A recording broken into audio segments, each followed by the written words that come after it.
Somebody say, I love Nigeria. Mo nífẹ̀ẹ́ orílẹ̀-èdè Nàìjíríà. Some people are not saying it. It's okay, I understand. And we have to take a decision in about less than 2 months' time. A nílò láti ṣe ìpinnu kan ní ó dín díẹ̀ ní oṣù méjì sísìn. I have discovered that it's the society that reproduces the leaders. Mo tún wá rí wípé àárín ara wa náà láti mú adarí jáde. When we shout about the leaders, we are the one that produce them. Tá a bá ń sọ̀rọ̀ nípa àwọn adarí, àwa náà la mú wọn jáde. We are the one that put people that we want there. Àwa náà la ń fẹ́ síbẹ̀. And they represent who we are. Wọ́n wá ń sojú irú èèyàn tá a jẹ́. How many of you, by now, you don't have to say it, you have a candidate in your mind you want to vote for? Can I see your hand? You're already thinking. Can I see your hand? Raise it very well.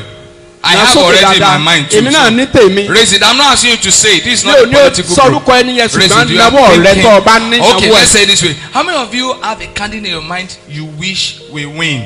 Can you raise your hand? Okay. Now, those of you that are going to vote, I want to pray a prayer for you. And I want your loud amen. That man you want to vote for, may your children have his character in Jesus' name. Samuel. Why are you quiet? Somebody is doing like this. Why? You didn't get him.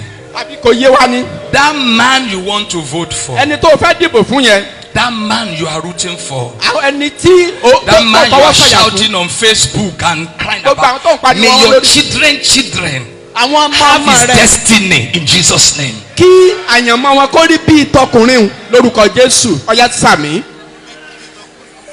May they act like him, behave like him.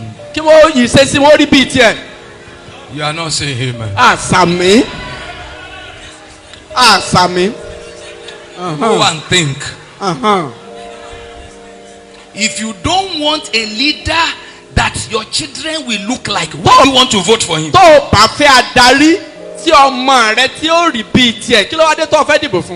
If you know you don't want a leader that will be the picture of your own children, why do you want to go and cast your vote for such a person? I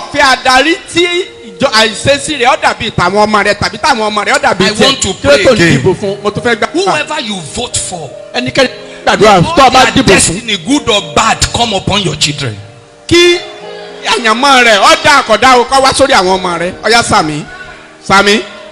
It is well.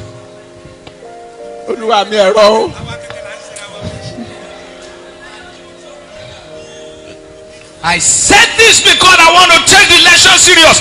Don't put your vote on anybody. Your heart cannot tell you this is a picture of our future. If you do it, you are bringing a curse upon your children. Torí tó o bá ṣe lé ègún lòun fi sórí àwọn ọmọ rẹ.